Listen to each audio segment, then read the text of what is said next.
இவர் எம்ஜிஆரே இன்னைக்கு மிஞ்சிட்டார். எம்ஜிஆர் கூட தன்னோட முதல் தேர்தல் 77ல் விட்டுட்டு முதல் தேர்தல் வந்து அவர் பங்கெடுக்கும் பொழுது 30% அவர் வாங்கினார். விஜய் இண்டிவிஜுவலாகவே 35 வாங்கியிருக்காரு. ஸ்டாலின் வந்து விஎஸ் பாபு ஸ்டாலினை தோக்கடிச்சிருக்கிறத விட விஜய் எல்லாம் 233 தொகுதிகளிலும் விஜயை தான் பார்த்துருக்காங்க. அதாவது விசில் சின்னம் மட்டும்தான் பார்த்துருக்கிறதா நான் எடுத்துக்கிறேன். மக்கள் முதல்வரை தேர்ந்தெடுத்திருக்காங்க, தொகுதியினுடைய வேட்பாளர்களை கோட்டை விட்டாங்க, தொகுதியுடைய எம்எல்ஏ கோட்டை விட்டாங்க. சிம்பிளாக தான் சொல்லணும். 100க்கும் மேற்பட்ட தொகுதிகளில் மக்கள் அளித்த அந்த மேண்டேட்டை எடுத்து பார்த்தா மக்கள் தங்களுக்கு யார் முதல்வராக வேணும் அப்படிங்கிறத செலக்ட் பண்ணிட்டாங்க. கிளியர். ஆன்டி டிஎம்கே வாக்கை வந்து அவர் வந்து அதிமுக போகிறத உடைக்கிறார். அப்போ வந்து அதிமுக தான் பெரிய சரிவு இருக்க போகுது. அப்போ டிஎம்கே வந்து கிளியராக ஸ்வீப் பண்ண போகிறாங்க அப்படின்னு சொல்லி சொன்னாங்க. நான் ஸ்வீப்லாம் பார்க்கல. அட்லீஸ்ட் ஒரு 120 130 அப்படிங்கிற மாதிரி எதிர்பார்த்தேன். பட் அதுவும் இல்லாமல் போனதுக்கான ஒரு மிகப்பெரிய ஒரு விஷயம் என்னென்னா, கிரவுண்டில் விஜயோட அலை வந்து நீண்ட காலமாகவே இங்கே அப்படியே பரவலாக இருந்திருக்கு. அந்த விஜயோட அலையை வந்து கணிக்க தவறிட்டாங்க அப்படிங்கிறது நம்ம முக்கியமான விஷயம். காங்கிரஸ் ரீப்ளேஸ் பண்ணுறதை அவங்க கூப்பிட்டாங்க. ஆனால் கடைசி நேரத்தில் என்ன, காங்கிரஸும் தக்க வைக்க வேண்டிய சூழல் ஏற்பட்டுச்சு, தேமுதிகவும் தக்க வைக்க வேண்டிய சூழல் ஏற்பட்டுச்சு. ஸோ 2 பேரும் தக்க வைக்கணும்னு நினைக்கும் பொழுது அவங்களுக்கு ஃபஸ்ட்டு கொடுத்த ப்ராமிஸ் நம்பர்ஸ் வந்து காப்பாற்றி ஆகணும், இல்லாட்டி அது பிரச்சனை அப்படின்னால அந்த இடத்துல கொடுக்கக்கூடிய விஜயை வளர்த்தது திமுக ஒரு பங்கீடு அப்படின்னு சொல்லலாமா? ஏன்னா கரூர் விஷயத்திலிருந்து அமைதி காத்து விஜயை விமர்சிக்காதையே இந்த அளவுக்கு வந்திருக்கு. விஜயை விமர்சிக்காதது தான் இங்கே பிரச்சனையாக இருக்கு.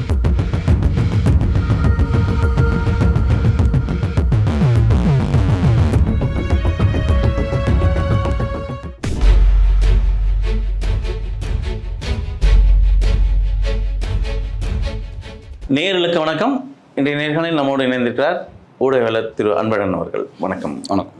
தேர்தல் முடிவு நான் பார்த்தவரை மக்கள் மனது பெரும் கனமாக இருக்குது அப்படின்னு பார்க்கலாம். தோய்ந்த முகம் அப்படின்னு பார்த்துட்டு வரேன்.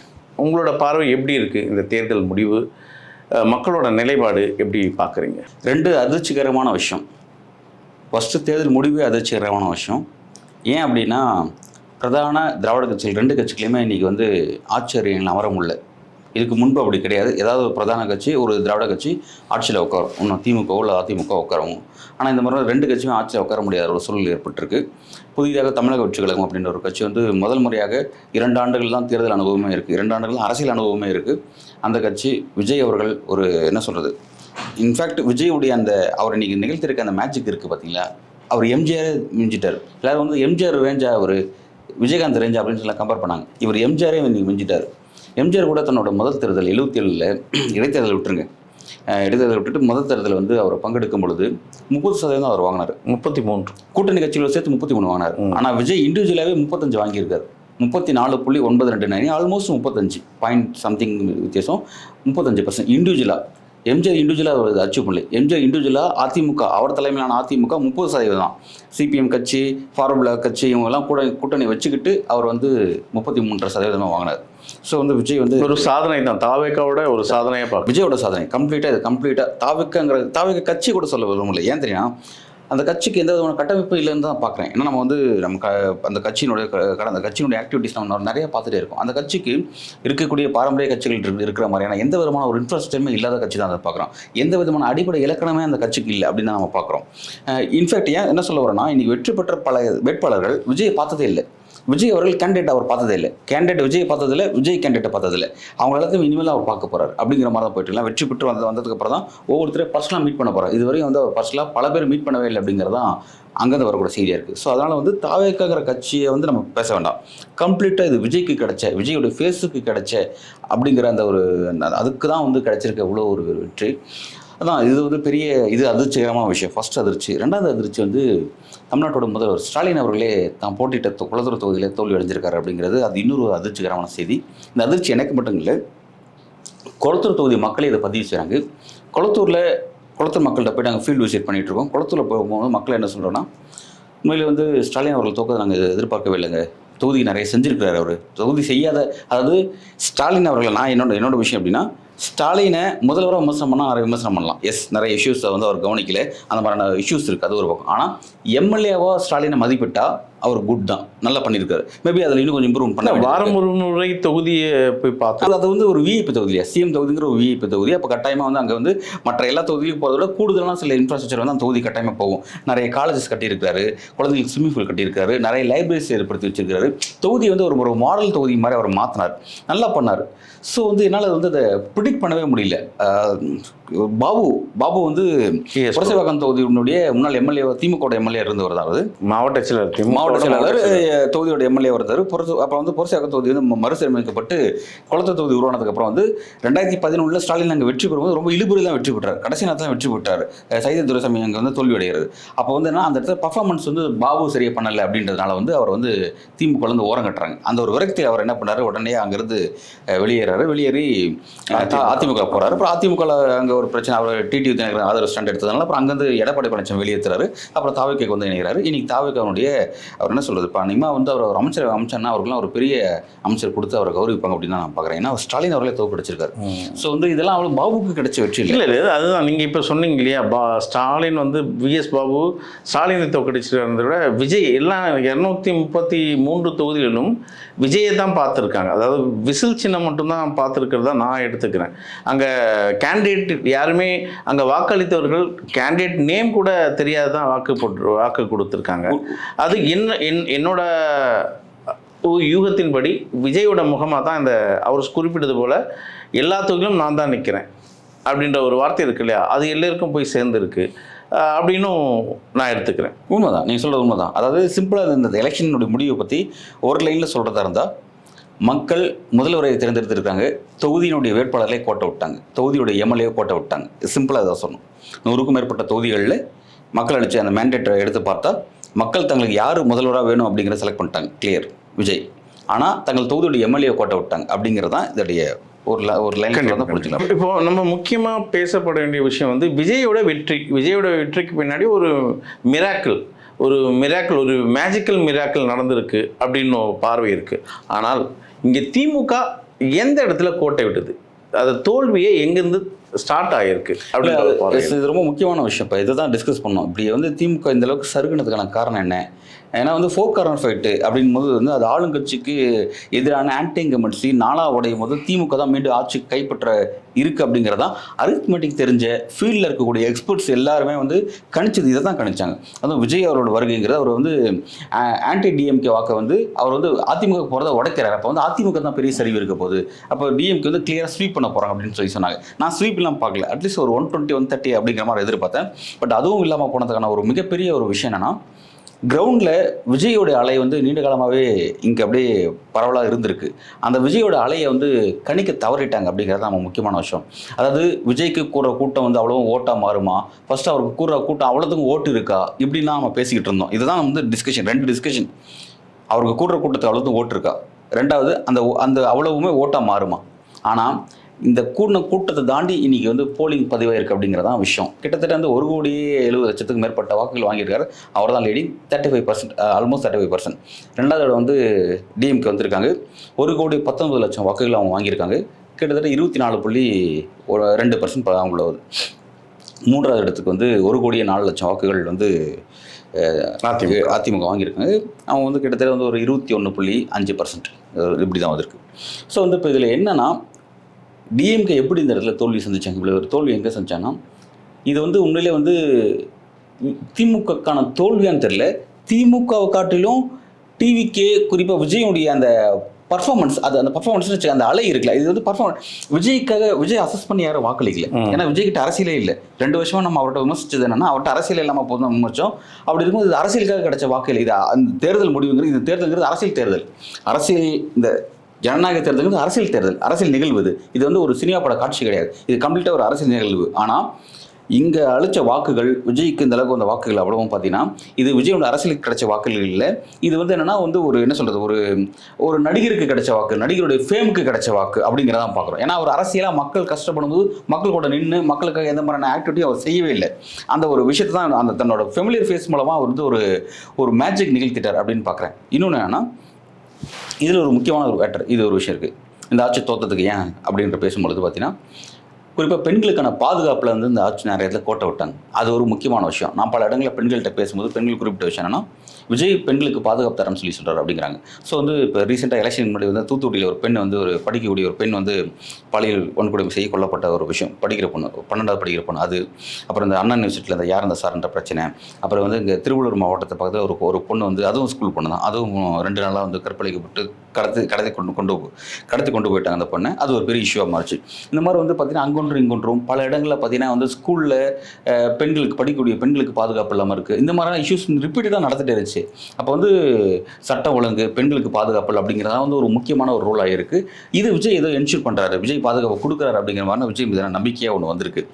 இன்னொரு முக்கியமான விஷயம்னா இந்த போதை வஸ்துக்கள், கிரவுண்டில் நிறைய போதை வஸ்துக்கள் வந்து புழக்கம் ரொம்ப அதிகமாகிட்டு இருக்கு. சென்னை போன்ற நகரங்களில் ரொம்ப பரவலாகவே நம்மளே ஒரு தெருவு கிராஸ் பண்ணி போனாவே அந்த லைட் அந்த ஸ்மெல்லை வந்து நம்ம அப்படியே ஒரு ஏதாவது ஒரு தெருவில் போகும்போது அதை வந்து ஸ்மெல் பண்ண முடியுது. ரொம்ப ரிச் ஏரியா வந்து நீங்கள் எம்ஆர்சி நகர் கொஞ்சம் அந்த பக்கம் போய்ஸ்கல் அந்த பக்கம் போனால் அதெல்லாம் பார்க்க முடியாது. நான் சொல்கிற ஒரு சென்னையில் ஒரு செக்டர் ஏரியா ஃபுல்லாக பார்த்தீங்கன்னா அந்த மாதிரியான விஷயங்கள் வந்து அதிகமாக இருக்குது. ஸோ வந்து போதை வஸ்துக்களை இவங்க கண்ட்ரோல் பண்ண தவறிட்டாங்க, கஞ்சா போன்ற விஷயத்தை தவறிட்டாங்க. அப்புறம் பார்த்தீங்கன்னா டாஸ்மாக் நிறுவனங்கள் இருக்குல்ல, டாஸ்மாக் கடைகளில் மது விற்பனைங்கிறது காலவரை இல்லாமல் வந்து போயிட்டுருக்கு அப்படிங்கிறது முக்கியமான விஷயம். இது கிராமப்புறங்களையும் மக்கள் இப்போ சொல்கிறாங்க, நகரப்புறங்களையும் அது இருக்குது. டைம் 12 மணிக்கு கடை திறக்குது அப்படின்னா நைட்டு 10 மணிக்கு க்ளோஸ் ஆகுதுன்னா அது அந்த டைமுக்குள்ள மட்டும் இருக்கிறதில்ல, டைமை தாண்டி பிஸ்னஸ் நடக்குது அப்படிங்கிறதா முக்கியமான விஷயம். ஸோ வந்து இந்த மாதிரி வந்து பல விஷயங்கள் இதெல்லாம் வந்து ஒரு முக்கியமான ஃபேக்டர் அதெல்லாம் மாறி இருக்குது. ஸோ இதனாலனா விஜய் வந்து மதுக்கடையை மூடுவார் அப்படின்ற மாதிரியான ஒரு இன்சூர் அவர் கொடுத்தாரு அப்படின்ற மாதிரியான விஷயங்கள் அவர் ஒரு பேசும்போது ஒரு இடத்துல சொன்னார்.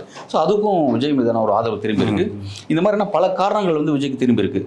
இதில் ரொம்ப முக்கியமான ஒரு விஷயம், இது எல்லாத்தையும் தாண்டி திமுக பிடிக்கல அப்படின்னு சொல்லி விஜய்க்கு வாக்களிச்சவங்க ஒரு செக்டர் இருக்கலாம். திமுக அதிமுக பிடிக்கல, மாற்றம் வேணுங்கிற ஒரு செக்டர் ஒன்று. ஆனால் இன்னொன்று ஏன் எதுக்குன்னே தெரியாமல் திமுக பிடிக்கும் ஆனால் விஜய் அப்படின்ற மாதிரி சில பெண்கள் கவர்ச்சியின் அடிப்படையில் ஒரு நடிகராக இருக்குல்ல, ஏபில் கவர்ச்சி இருக்கும். ஸோ நடிகருக்கு ஏற்பட்ட அந்த கவர்ச்சியின் மீது நிறைய பெண்கள் வந்து இயல்பாகவே வாக்குகள் அதிகமாகவே அளிச்சிருக்காங்க. இது என்ன ஒரு முக்கியமான விஷயம்னா, குறிப்பாக வந்து ஸ்டாலின் அவர்கள் வந்து அவர் அந்த பெண்களுக்கு மாதாந்திர உதவித்தொகை உரிமை தொகையை வந்து 1000 ரூபா கொடுத்துட்டு நம்ம பார்த்தோம். அந்த தொகை எப்படின்னா அவங்க வந்து கிட்டத்தட்ட தமிழ்நாட்டில் 2,15,00,000 இது இருக்குது, நம்ம ரேஷன் கார்டு இருக்குது. ஆனால் அதில் வந்து என்னென்னா இவங்க ஃப்ரீஸ் பண்ணி என்ன பண்ணாங்க, 1,30,00,000 பேர் செலக்ட் பண்ணி அவங்களுக்கு கொடுத்தாங்க. அதுக்கப்புறம் வந்து என்ன பண்ணாங்க, இடையில ஒரு 6 மாதம் முன்பு வந்து ஒரு சிறப்பு முகாம்லாம் போட்டேன்னா அதில் விடுபட்டவங்க யாரும் சொல்லி எல்லாத்தையும் சேர்த்து அது ஒரு 10 லட்சமாக இன்க்ரீஸ் பண்ணாங்க. இப்போ அந்த ஸ்கீம்ஸில் பலனடைஞ்ச பெண்கள் மட்டுமே திமுக வாக்களிச்சிருந்தாங்கன்னா, அந்த பெண்கள் மட்டும் வாக்களிச்சிருந்தாங்கன்னா இன்றைக்கி டிஎம்கோடைய வாக்கு சதவீதங்கிறது எவ்வளோ வந்திருக்குன்னா, அதாவது 1,19,00,000ங்கிறது 1,30,00,000 40,00,000 கிராஸ் ஆகிருக்கும். இப்போ ஸ்கீம்ஸில் பலனடைஞ்ச மக்கள் கூட இன்றைக்கி வந்து டிஎம்கே வாக்களிக்கல அப்படிங்கிறத ஒரு முக்கியமான விஷயம் நம்ம பார்க்க வேண்டியதாக இருக்குது. திமுக பலன் அடைந்த மக்களும் திமுக வாக்களிக்கல. நீங்கள் ஒரு லிஸ்ட் கொடுத்துருக்கீங்க, திமுக தோல்விக்கு இதெல்லாம் காரணம்னு சொல்லியிருக்கீங்க. ஆனால் என்னோட கணிப்பு, அதாவது நான் பார்த்த வரை நீங்கள் சொன்ன அந்த கஞ்சாவாக இருக்கட்டும், போதை வஸ்துக்களாக இருக்கட்டும், சட்டம் ஒழுங்கு சீர்குலைந்திருக்கு, அது மாற்றுக்கிறது இல்லை. ஆனால் இதுதான் திமுகவுக்கு பெரிய தோல்வியா அப்படின்னா, அப்போ விஜய் வந்தால் இதெல்லாம் மாற்றிடுவாரா? இதெல்லாம் என்ன சொல்லிடுறேன், இதெல்லாம் மாற்றிடுவாருன்னா அங்கே கேள்விக்குறி. ஆனால் திமுகவுக்கு இது பெருத்த பின்னடைவு கிடையாது, இது ஒரு பெரிய அடி கிடையாது தேர்தலில். என்னை பொறுத்தவரை இந்த பொலிட்டிக்கல் ஸ்ட்ராட்டஜி திமுக கடந்து வந்த பாதை, இந்த 2026 தேர்தலுக்கான அந்த வழித்தடம் வந்து மிக தெளிவாக அழகாக கருத்துக்களோடு ஸ்டாலின் முன்னெடுத்து வந்தார். ஆனால் கடைசி அந்த 15 நாட்கள், அந்த 1 மாதம், அந்த தொகுதி பங்கீடு இருக்கு இல்லையா, அங்கே திமுக உடைந்தது அப்படின்னு நான் பார்க்குறேன். முக்கியமாக திமுகவோட அந்த லாபி, திமுக அந்த கட்டமைக்கப்பட்ட லாபி வந்து ஃபுல் அண்ட் ஃபுல்லி தெலுங்கு கேபினெட்டாகவே மாறிடுச்சு. அந்த கட்டமைக்கப்படுற அந்த தொகுதி பங்கீடும் சரி, தொகுதி அந்த ஆள் சேர்ப்பும் சரி, இதெல்லாம் வந்து தெலுங்கு லாபி, நாயுடு அப்படின்ற ஒரு இடத்துக்கு ஒற்றை புள்ளியில் அங்கே நகர்ந்துருக்கு. என்னை பொறுத்தவரை இந்த தேர்தலில் திமுக தோல்வியடைய முழு காரணம் ஏவா வேலு அப்படின்ற ஒரு குற்றச்சாட்டை நாங்கள் பதிவு செய்ய விரும்புகிறேன். ஏன்னா அவர் அந்த இதுவரை திமுகவை சார்ந்து வந்த மக்கள் அப்படியே திமுக தான் இன்னைக்கு வருங்கால சிஎம் ஸ்டாலின் தான் அப்படின்ற ஒரு பார்வை நடந்துகிட்டே வந்தது. கடைசி மாதம் அங்கே மாற்றம் ஒன்று நிகழ்ந்திருக்கு. என்னன்னா இந்த கூட்டணி குழப்பங்கள் பெருத்த அடி, என்ன ஒரு 80% அடி வந்து திமுகவுக்கு வாங்கிய அந்த அடி வந்து திமுக அதாவது தொகுதி பங்கீட்டில் தான் சோட போயிருக்குன்னு சொல்லுவேன். குறிப்பாக அந்த தெலுங்கு லாபி அங்கே கேப்சரிங் பண்ணது. இரண்டாவது தேமுதிக உள்ளே வந்தது. தேமுதிக உள்ளே வந்தவுடன் 10 தொகுதியை கொடுத்தது ஒரு பேசும் பொருளாக தமிழ்நாட்டு முழுக்க பேசும் பொருளாச்சு. என்ன ஏன் இங்கே திமுக இந்த செயல்பாட்டில் இறங்குது? ஏன் தேமுதிகவுக்கு இவ்வளோ வாரி பண்ணணும்? என்ன உள்குத்து இருக்குது இதில்? வந்து மக்கள் எல்லாருமே, தமிழ்நாட்டு மக்கள் எல்லாருமே பேசப்பட்டாங்க. நீங்கள் அதை ரொம்ப காம்ப்ளிகேட்டடாக நீங்கள் அதை பண்ணிக்க தேவையில்ல. ரொம்ப சிம்பிளாக சொல்கிறேன். தேமுதிக கொடுத்தது காரணம் காங்கிரஸ் ரீப்ளேஸ் பண்ணுறதை அவங்க கூப்பிட்டாங்க. ஆனால் கடைசி நேரத்தில் என்ன, காங்கிரஸும் தக்க வைக்க வேண்டிய சூழல் ஏற்பட்டுச்சு, தேமுதிகவும் தக்க வைக்க வேண்டிய சூழல் ஏற்பட்டுச்சு. ஸோ ரெண்டு பேரும் தக்க வைக்கணும்னு நினைக்கும் பொழுது அவங்களுக்கு ஃபஸ்ட்டு கொடுத்த ப்ராமிஸ் நம்பர்ஸ் வந்து காப்பாற்றி ஆகணும், இல்லாட்டி அது பிரச்சனை அப்படின்னால அந்த இடத்துல கொடுக்கக்கூடிய நெருக்கடிக்கு தள்ளப்பட்டார். இது ஓகே. ஆனால் நீங்கள் இந்த வாக்கு சிதறலை பார்த்தீங்கன்னா தாவேகா பெற்றிருக்கும் அந்த வாக்கு எண்ணிக்கை நீங்கள் பார்த்தீங்கன்னா சிறுபான்மையர் ஓட்டும் தலித்தரோட ஓட்டும் தான் இன்னைக்கு பெரிய எண்ணிக்கையை வந்து விஜய்க்கு கொடுத்துருக்கு. அந்த இடத்தை பற்றி தான் நான் பேச விரும்புகிறேன். இப்போ விஜயான அந்த வெற்றிக்கு வந்து முழுக்க காரணம் சிறுபான்மையர் ஓட்டு. டோட்டலி முஸ்லிம்ஸ் ஒட்டுமொத்தமாக விஜய்க்கு தாவேகா கன்வெர்ட் ஆகிருக்கு. அது மட்டும் இல்லாமல் திருமாவுக்கும் பிரேமநாதுக்கும் நடந்த அந்த போர், யார் பெரியவங்க அப்படின்ற ஒரு போர் இருக்கு இல்லையா, அங்கே வந்து சிறுத்தைகள், அதாவது தலித்தின மக்கள் வந்து கொந்தளிப்பில் இருந்திருக்காங்க. அது அப்படியே தலித் ஓட்டுகள்லாம் ஏற்கனவே பாதி விஜய் வந்து தலித் ஓட்டுகளை கவர்ந்துட்டார். இருந்தாலும் விசிக்கான ஒரு சில ஓட்டுகள், சிறுத்தைகளிடம் இருந்த ஓட்டுகள், அதுவும் அப்படியே மாறி இருக்கு தாவேகாவுக்கு. இதுதான் நான் பார்க்கல. இல்லை சார், இப்போ நான் ஒரு விஷயத்தை குறிப்பிடுறேன். என்னன்னா, இப்போ வந்து விஜய் வந்து மிகப்பெரிய அளவில் ஸ்வீப் எங்கே பண்ணியிருக்காரு அப்படின்னா, கேடிசிசின்னு சொல்லக்கூடிய வந்து நம்ம காஞ்சிபுரம், சென்னை, திருவள்ளூர், பிறகு வந்து செங்கல்பட்டு, இந்த சுற்றி இதில் வந்து கம்ப்ளீட்டாக ஸ்வீப் பண்ணியிருக்காரு. சென்னையில் 16 சட்டமன்ற தொகுதியில் 14 கைப்பற்றிருக்காங்க. போன மாதிரி இந்த 16 அப்படியே டிஎம் கிட்ட இருந்துச்சு. இந்த மாதிரி அதில் 2 தான் தக்க வைக்க முடிஞ்சு, கம்ப்ளீட்டாக அதை அவர் எடுத்துட்டார். திருவள்ளூரில் 10 சட்டமன்ற தொகுதி, அதில் 1 தவிர மற்ற எல்லாத்தையும் அவர் கைப்பற்றிட்டார். 1 ஏடிஎம் கைப்பற்றிருக்காங்க, மற்ற 9 அவர் கைப்பற்றார். காஞ்சிபுரத்தை கம்ப்ளீட்டாக வாஷ். செங்கல்பட்டில் 5 தொகுதி போயிடுச்சு. கம்ப்ளீட்டாக இதெல்லாம் இப்படி தான் போயிருக்கு. சரி, இப்படி தான் நடந்திருக்கு. இதில் என்னன்னா, இதை வந்து நம்ம எப்படி எடுத்து பார்த்து எப்படி புரிஞ்சுக்கலாம் அப்படின்னா, கிராமப்புறங்கள்லையும் விஜய்க்கு நிறைய வாக்குகள் போயிருக்கிறது உண்மை. அது கம்ப்ளீட்டாக போகாமல் அதாவது இப்போ குறிப்பாக தென்காசி போன்ற இடங்களில், தென்காசி மாவட்டத்தில் 5 சட்டமன்ற தொகுதி 5மே வந்து திமுக கைப்பற்றலை. 5மே வந்து திமுகவும் அதிமுக தான் கைப்பற்றிக்கிட்டாங்க. இந்த மாதிரி பல இடங்களில். அதே மாதிரி கன்னியாகுமரி 5 சட்டமன்ற தொகுதி 5ல் 1 கூட டிவிகே கிடையாது. அங்கே வந்து காங்கிரஸ், ஏடிஎம்கே அப்படின்ற மாதிரி தான் இது பிரிக்கப்பட்டிருக்கு. இது மாதிரி இருக்குது. விழுப்புரத்தில் வந்து விழுப்புரம் டிஸ்ட்ரிக்ட்லேயே 6-7 சட்டமன்ற தொகுதி இருக்குது. அதில் பார்த்தீங்கன்னா கம்ப்ளீட்டாக வந்து டிஎம்கேவும் ஏடிஎம்கே தான் டாமினேஷன். அங்கே வந்து டிவிகே 1 கூட கிடையாது. இந்த மாதிரி வந்து விஷயங்கள்லாம் இருக்குது. ஆனால் நம்ம ஒரு விஷயத்தை புரிஞ்சுக்கணும். நம்ம நம்பர்ஸில் பேசுகிற விஷயங்கள் வேறு. நம்பர்ஸில் என்ன 108 நம்பர் வந்துருச்சு, டிஎம்கே வந்து 59 நம்பர் வந்துருச்சு, ஏடிஎம்கே 44 நம்பர்ஸ் விட்டுருங்க, நம்பரே விட்டுருங்க. நான் பொதுவாக சொல்கிறேன். இப்போ டிஎம்கேவுடைய சோஷியல் இன்ஜினியரிங்கில் சில பிரச்சனை இருக்குன்னு நீங்கள் சொன்னீங்க. இந்த நாயுடு வாக்கு இதெல்லாம் சோஷியல் இன்ஜினியரிங்லேருந்து, டிஎம்கே பேசக்கூடிய சமூக நீதியிலேருந்து, அவங்க பேசக்கூடிய பாஜக எதிர்ப்புலேருந்து அவ்வளோ விஷயங்களுமே முனை மங்கி போயிடுச்சு, காலி ஆயிடுச்சு. இது அவ்வளோத்தையும் விஜய் அலை வந்து அது சைலண்ட்டாக இருந்ததுக்கு நான் சொல்கிறத புரிஞ்சுக்கோங்க. இங்கே இஷ்யூஸ், அதாவது டிஎம்கே பிடிக்கலன்னு வாக்களிக்கலைங்க, நல்லா புரிஞ்சுக்கங்க. டிஎம்கே பிடிக்கலையோ இல்லை அதுக்குள்ளே வந்து கேஸ்ட் டாமினேஷன் வந்து ஒரு பர்டிகுலர் கேஸ்ட் டாமினேஷன் அதிகமாக இருக்கோ அப்படின்லாம் இல்லை. இது என்னென்னா அலை அப்படியே கம்ப்ளீட்டாக கிளம்பி வந்திருக்கு. இது எப்படி நான் சொல்ல வரேன் அப்படின்னா, நம்பர்ஸில் நம்ம பேசுகிறோம்ல, நம்பர்ஸில் வந்து இப்போ 108 நம்பர் வந்துட்டாங்க, விட்டுருங்க, 108 நம்பரே கூட விட்டுருவோமே. இப்போ நான் சொன்ன இது கன்னியாகுமரி, விழுப்புரம் இந்த மாதிரி இடத்துல அது கம்ப்ளீட்டாக அவங்க வரவே இல்லை.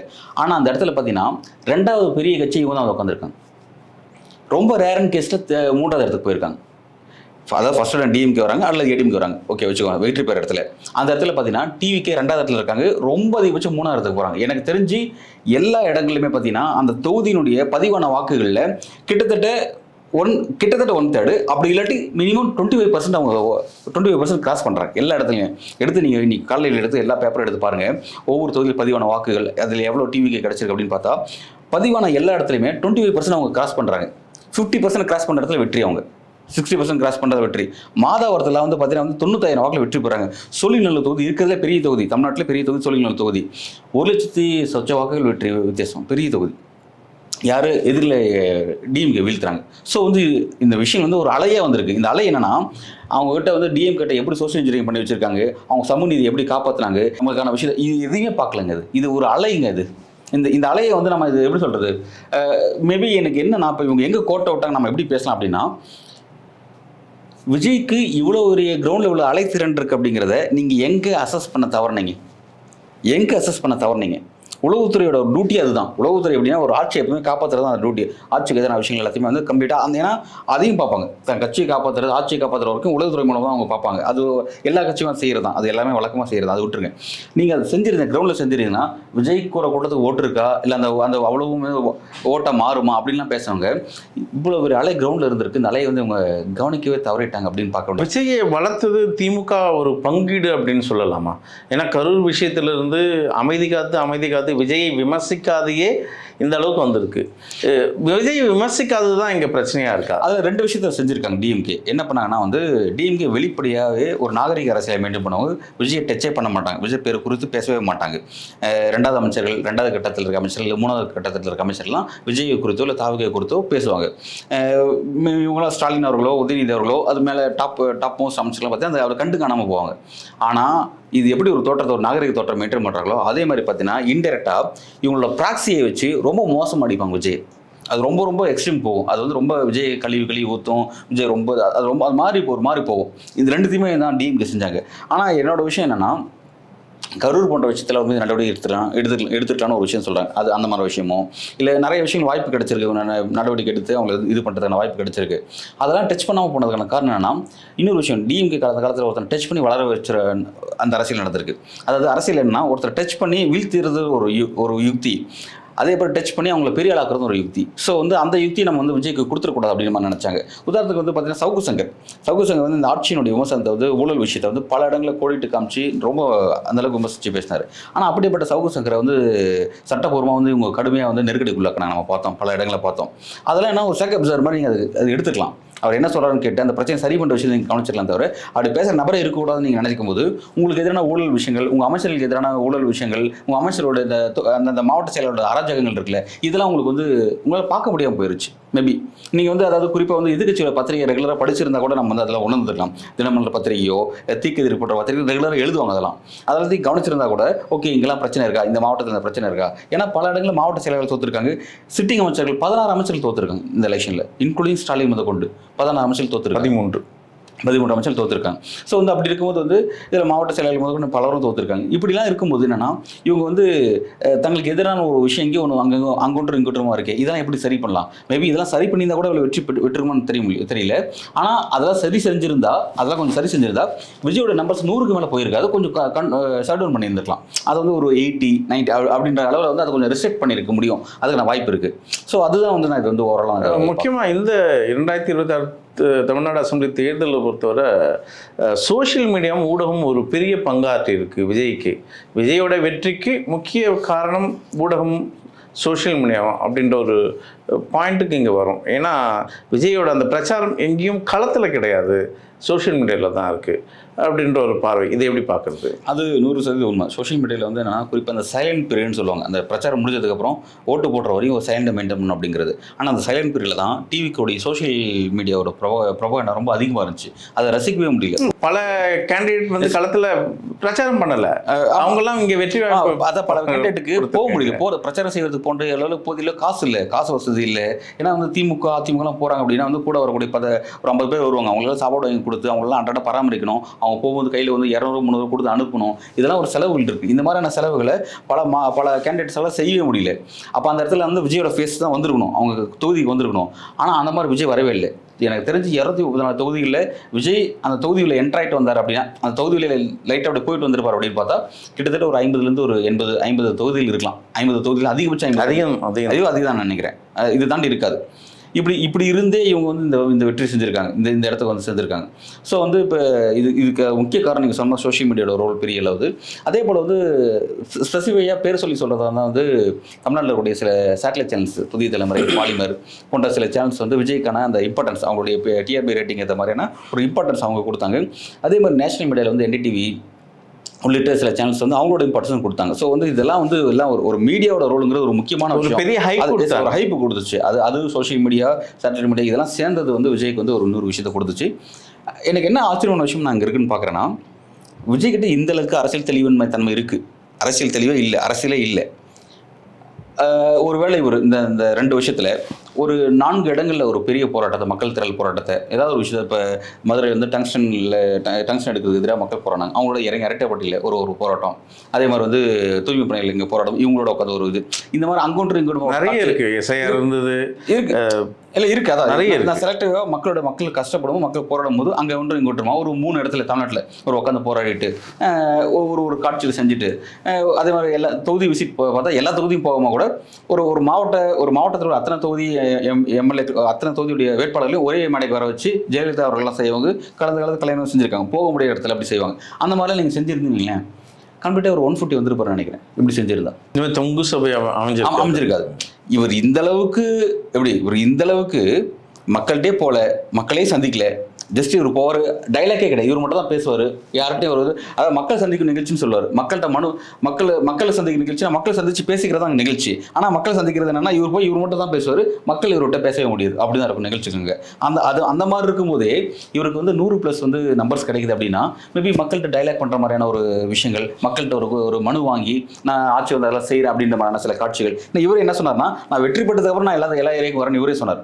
வெற்றி பெற்றதுக்கப்புறம் நான் சிஎம் ஆனதுக்கப்புறம் ஏரியாவுக்கு வரேன்னு சொன்னார். அது வரையும் வரமாட்டேன்னு தான் சொல்லி சொன்னார். அந்த மாதிரி தான் எலெக்ஷன்லையும் காமிச்சிட்டார். அங்கே ஒன்று இங்கே தான் வந்துட்டு போனார். பல இடங்களில் தொடர்ச்சி அவரோட பிரச்சனை ரத்து ஆகிட்டே இருந்துச்சு. அவரே ரத்து பண்ணிகிட்டே இருந்தார், நம்ம பார்த்தோம். ஸோ வந்து அவர் இன்னும் அதெல்லாம் கொஞ்சம் கோர்ஸ் கரெக்ஷன் பண்ணாருன்னா இந்த அலைக்கெல்லாம் கிட்டத்தட்ட அவர் ஸ்வீப்பே பண்ணியிருப்பாரு நான் நினைக்கிறேன். அது ஒரு சுனாமி வந்திருக்கு பெரிய, ஆமாம், அது ஒரு பெரிய இடத்துக்கு என்னால் அதை ப்ரிடிக்ட் பண்ணவே முடியலங்க. அது சரி, இப்போ நடந்து முடிஞ்சிச்சு. இன்னைக்கு 108ல் விஜய் வெற்றி பெற்று எப்படி ஆட்சி அமைக்கிறதுன்னு இங்கே ஒரு கேள்வியை அமைச்சிருக்காரு. இந்த கேள்விக்கு முற்றுப்புள்ளி வைப்பாரா? யாருடன் கூட்டணி வைக்க போறார்? ஒரு அதிர்ச்சிகரமான விஷயமா நான் பார்க்குறேன். இப்போ என்னன்னா, இப்போ நடக்கிற விஷயங்கள் மெஜாரிட்டி யாருக்கும் கிடைக்கல. தொங்கு சட்டமன்றம் பெரிய கட்சி டிவிக்கு தான். ஆளுநர்கிட்ட வந்து இப்போ ஆட்சி அமைக்கிறதுக்கு வந்து கோரிக்கை கேட்டார். விஜய் வந்து கோரிக்கை கொடுத்துருக்காரு. ஆளுநரும் அதுக்கு பாசிட்டிவ் சைன் கொடுத்துருவார். ஓகே, நீங்கள் ஆட்சி அமைங்க சொல்லிடுவாங்க. விஜய் சிஎம் ஆயிடுவார். எஸ், அப்சல்யூட்லி அவர் ஆயிரம் மாற்று கருத்து இல்லை. ஆனால் வந்து 2 வாரம் டைம் கேட்டிருக்காரு விஜய். 2 வாரத்தில் வந்து நான் என்னோட பெரும்பான்மையை நிரூபிக்கணும்னு சொல்லியிருக்காரு. பெரும்பான்மை வந்து 2 விதமாக நிரூபிக்கலாம். ஒன்று என்ன அப்படின்னா, ஒரு அசம்பிளியில் ஒரு ஃப்ளோர் டெஸ்ட் நடக்கும். ஃப்ளோர் டெஸ்ட்டில் வந்து என்னன்னா, எதிர்க்கட்சி நம்பிக்கையில்லா தீர்மானத்தை கொண்டு வருவாங்க. ஒரு ஃப்ளோர் டெஸ்ட்டை கொண்டு வந்து ஃப்ளோர் டெஸ்ட்டில் வந்து பாருங்கள் எனக்கு வந்து இவ்வளோ இருக்குது அப்படிங்கிற மாதிரி, ஏன்னா உங்கள் சாலிடேட்டை நீங்கள் காட்டலாம், அப்படி ப்ரூவ் பண்ணலாம். அப்படி இல்லைனா 118 எம்எல்ஏக்குள்ள ஆதரவு கடிதத்தை ஆளுநர்கிட்ட கொடுக்கலாம். சமர்ப்பித்து இருக்குது எனக்கு வந்து மெஜாரிட்டி இருக்குன்னு சொல்லி நீங்கள் ரன் பண்ணலாம். இந்த 2 விதத்தை தான் ஃபாலோ பண்ண முடியும். அவர் என்ன பண்ண போகிறான்னு தெரியல. ஆனால் 14 நாட்கள் டைம் கேட்டிருக்காரு. இந்த 14 நாட்களில் வந்து அவர் ஏதாவது விஷயங்கள் வந்து இல்லை, எந்த கட்சியுடன் அதுதான் இதில் என்னன்னா, இதுதான் விஷயம். இப்போ அது யார் அப்படின்னா, இப்போ திமுக கூட்டணியில் கூட சின்ன கட்சிகள், அதிமுக கூட்டணியில் கூட சின்ன கட்சிகள். அதிமுக கூட்டணியில் கூட சின்ன கட்சிகள் பெரிய நம்பர்ஸ் யாருக்கும் வரல. டிஎம்கே மட்டும் தான் வந்திருக்கு. அதிமுகவில் யாருக்கு வந்துருக்கு? பாமக மட்டும் 4 நம்பர் வந்திருக்கு. மற்ற எல்லாருக்கும் ரொம்ப ரேர் கேஸாக தான் இருக்குது. இல்லை, மற்றவங்க யாரும் வர முடியாது. அங்கே கட்சி தாவல் சட்டமும் இங்கே இருக்குது. வேற சிம்பிளில் நின்று இருக்காங்க சில உதிரி, அவங்களாம் வர முடியாது. அதனால வர முடியாது. பாமக மட்டும்தான் அந்த இடத்துல. பாமகவுக்கும் அமமுக கூட வர முடியாது. ஆமா ஆமா, அந்த அதுவும் ஒரு, ஏன்னா அவங்க கட்சி மாறி நின்று இருக்காங்கன்னு நினைக்கிறேன். இல்ல பாமக அதனால அவங்களுக்கு ஒரு வாய்ப்பு இல்லை. 5 அந்த பக்கம் போனா 5 எடுக்கலாம். அந்த பக்கம் 5 இங்க வந்து காங்கிரஸ்க்கு 5 இருக்கு. அதே போல வந்து பாத்தீங்கன்னா இடதுசாரிகள் சிபிஐக்கு 2, சிபிஎம்க்கு 2, விசிகாக்கு 2, ஐயுஎம்எல்க்கு 2 இருக்கு. அப்புறம் வந்து இன்னும் ஏதோ ஒரு கட்சி ஒரு 1 இருக்குன்னு நினைக்கிறேன், சப்ஜெக்ட் கரெக்ஷன். இப்படி தான் இருக்குது. ஸோ இப்படி இருக்கும்பொழுது என்னென்னா, இப்போ இதான் ரொம்ப முக்கியமான விஷயம். இப்போ தொடர்ச்சி அங்கேருந்து குரல்கள் வந்துட்டுருக்கு. குரல்கள் என்னென்ன வருது அப்படின்னு பார்த்தா, சிபிஎம் சிபிஐ வந்து தெளிவாக சொல்லிட்டாங்க, நாங்கள் வந்து இது கொள்கை கூட்டணி, நாங்கள் இதில் தான் இருப்போம், நாங்கள் வந்து விஜய்க்கு ஆதரவு கொடுக்க போகிறது, அதை நாங்கள் பரிசீலனை பண்ணோம், அதில் மாட்டோம். அதுவும் பேசணும் என்ன சொல்கிறார் அப்படின்னா, விஜய் ஃபர்ஸ்ட் அவர் அரசியல் பேசணும், அவர் என்ன அரசியல், அவர் தெளிவில்லாமல் நாங்கள் எப்படி அவர் ஆதரவு கொடுக்குறது அப்படின்ற மாதிரியான ஒரு விஷயத்தை வந்து கிளியராக போய் சொல்கிறாங்க. அதே மாதிரி வந்து திருமாவளவன் என்ன சொல்கிறாருன்னா, அவருக்கு 2 அவர் என்ன சொல்கிறார் அப்படின்னு பார்த்தா, தமிழ்நாட்டு மக்கள் ரொம்ப தெளிவாக ஒரு முடிவு எடுத்திருக்காங்க, யாருக்கு மெஜாரிட்டி கிடைக்கக்கூடாது அப்படிங்கிற மாதிரி தான் மக்களோட முடிவு இருக்குது. அவர் இதை வரவேற்கிறாரு. விஜய்க்கு கிடைச்சிருக்க இந்த நம்பர் அவர் வரவேற்கிறாரு. வரவேற்கும் போது அவர் மேபி இப்போ விட்டு அந்த ஆசோலேஷன் இருக்குது. இப்போ அவர் 2 அங்கே போகிறார் அப்படின்னா அவர் எப்பயும் ஆச்சரியத்தை எதிர்பார்க்கக்கூடியவர் தான். ஆனால் இடதுசாரிகள் தெளிவாக இருப்பாங்க. அவங்க வந்து மேபி உள்ளே போக மாட்டாங்க, வெளியிருந்து கூட ஆதரவு கொடுப்பாங்க. ஆனால் சில டேர்ம்ஸ் அண்ட் கண்டிஷன் வைப்பாங்க விஜய்கிட்ட. இல்லையே, நீங்கள் சொன்ன மாதிரி இடதுசாரிகளும் சரி விசிகாவும் சரி ஒன்றா தான் சேர்ந்து நாங்கள் முடிவு எடுக்க போகிறோம்னு ஒரு அதுவும் சொல்லியிருக்காங்க. அதை அவங்களாம் டிஸ்கஸ் பண்ண போகிறாங்க. இப்போ அடுத்து அவங்க 6 அவங்க 2 பேரும் சேர்ந்தாங்கன்னா கூட வந்து ஐஎம்எல்லும் சேர்த்துக்கிட்டாங்க அப்படின்னா கிட்டத்தட்ட. எனக்கு விசிகாவில் வந்த தகவல் என்னன்னா, திருமாவளவன் தாவேகாவுக்கு ஆதரவு தெரிவிக்க போகிறார். ஆனால் எந்த நிலைப்பாட்டில் அப்படின்னா, பாசிச பாஜக விஜயை கையில் எடுக்கக்கூடாது. அந்த ஒரு கோட்பாட்டு அடிப்படையில் நாங்கள் போயிட்டு தாவக்காவுக்கு சப்போர்ட் பண்ணுறோம் சில நிபந்தனைகளோடு. அப்போ வந்து இடதுசாரிகளும் திருமாவளவனோட கைகோர்க்க போகிறாங்க. அதாவது 6 எண்ணிக்கை ப்ரூவன் ஆகிருக்கு. இப்படி இதுவரை ஒரு நம்பிக்கைக்கு தகுந்த வட்டாரம் இந்த தகவலை சொல்லியிருக்கு. ஆனால் பாமகவை இவங்க கூப்பிடும் பட்சத்தில், இப்போ பாமக அங்கே வந்ததுன்னா, தாவேக்காவுக்கு வந்ததுன்னா விடுதலை சிறுத்தைகள் அங்கே போகுமான்றது ஒரு கேள்விக்குறி தான். காங்கிரஸ், இடதுசாரி, விசிகா இது போதுமானதாக தான் இருக்கும். இதில் இன்னொன்று 2 வாக்கு. ஏன்னா விஜய் ஒரு இடத்துல ரிசைன் பண்ணணும், திருச்சி ஒன்று ரிசைன் பண்ணணும். ரிசைன் பண்ணிட்டு எலெக்ஷன் என்ன தான் அது ப்ரூவன் பண்ண முடியும். இன்னொன்று சபாநாயகரை ஓட்டு போட முடியாது, அவர் பொது நிலைப்பாட்டில் நிற்கணும். அதனால் 2 சீட் இப்போ 10 தேவைப்படும் இடத்துல 12 தேவைப்படும். அப்போ அந்த இடத்துல யார் வரப்போறா? அங்கே அது ஒரு சிக்கல் இருக்குது. நீங்கள் சொல்கிற மாதிரி அதுவும் நல்ல ஒரு சிக்கல் தான். அனைமா வந்து இப்போ வந்து திருச்சி கிழக்கில் அவர் வந்து ராஜினாமா பண்ணார்னா, லால்குடியில் தோற்றுருக்கக்கூடிய லால்குடியில் தோற்றுருக்கக்கூடிய கூப்பா கிருஷ்ணன் அவர்கள் வந்து அவர் வந்து திருச்சி கிழக்கில் நிற்கிறதுக்கான வாய்ப்பு இருக்குது அப்படின்ற மாதிரி அங்கேருந்து செய்திகள் சொல்கிறாங்க. அது வர வாய்ப்பு இருக்கா? அல்லது வந்து இவங்க வந்து முன்னாள் IAS அதிகாரி சகாயம் அவர்கிட்ட பேசிட்டு இருக்காங்களா? மேபி சகாயத்துக்கு வந்து எலெக்ஷன் நிற்க வச்சு சகாயத்தை வந்து உள்ள கொண்டு வர போகிறாங்களான்னு தெரியல. இந்த மாதிரி 2 தகவல் தாவேக்கிலேருந்து வருது. இது ஒரு பக்கம் வந்தாங்கன்னா அதை வச்சு தான் முடிவு பண்ணும். அதே மாதிரி நீங்கள் சொல்லாமல் சபாநாயகர் ஓட்டு போட முடியாது, அது ஒரு சிக்கல் இருக்குது. ஓகே, இதெல்லாம் வச்சுட்டு இப்போ வந்து நீங்கள் வந்து இப்போ இவருக்கு 108 இருக்குது எக்ஸாக்டாக. இப்போ இன்னைக்கு தேவைக்கு நம்ம இதெல்லாம் வச்சுக்கோமே, நீங்கள் சொல்கிறத நம்ம அதெல்லாம் கழிச்சா இன்னும் 2 குறைஞ்சிரும். 106 கிட்ட வந்து 106ன்னு வச்சுட்டா கூட கிட்டத்தட்ட 12 தேவை. 12 சொல்லி துல்லியமாக ஒரு நம்பர் வச்சு நீங்கள் வந்து ஆட்சி செய்ய முடியாது. உங்களுக்கு திடீர்னு நாளைக்கு ஒரு எம்எல்ஏ உங்களுக்கு கோச்சிட்டு கூட வெளியே போனாருன்னு வைங்களேன், உங்களால் உங்கள் பெருமை நிரூபிக்க முடியாமல் ஆட்சி வந்து கவலை வாய்ப்பு இருக்குது. ஸோ வந்து என்னன்னா, உங்களுக்கு அந்த மேஜிக் நம்பருங்கிறது 118. அதை தாண்டி கூடுதலாக ஒரு 4-5 சீட்ஸ் இருந்தால் மட்டும் தான் உங்களுக்கு கொஞ்சம் ஃப்ரீயாக உங்களால் ஆட்சி செய்ய முடியும். ஸோ அது வந்து எப்பவுமே வந்து விஜய்க்கு வந்து ஒரு பெரிய ஒரு என்ன சொல்கிறது, சிஎம் ஆகணுன்ற ஆசை இருக்கு அவருக்கு. சிஎம் ஆகிட்டாரு. ஏன்னா ஆகிட்டு அதை பெரும்பாலும் நிரூபிக்கிற இடத்துல வந்து பார்த்தீங்கன்னா வந்து ஒரு பெரிய ஒரு விஷப்பரிச்சு அவருக்கு எப்படி இருந்தாலும் மைனாரிட்டி அரசாகவே தாவேக்கா இருக்க போது முள்மீல் போட்ட வேட்டி போல தான் தாவேக்கா இந்த 5 ஆண்டு கால அரசை கடக்கணும்னு பார்ப்போம். எந்த கட்சி தாவேக்காவுக்கு மகுடம் சூட்ட போகுது, இப்படிதான் விஜய் மகுடம் சூட்டிக்கொள்ள எந்த கட்சி விஜய்க்கு மகுடம் சூட்ட போகுது தான் அப்படின்ற ஒரு இடத்துல தான் நம்ம முடிக்கணும். பார்ப்போம், தொடர்ந்து பேசுவோம். உங்கள் நேரத்தும் கொடுத்து உங்களுக்கு நன்றி.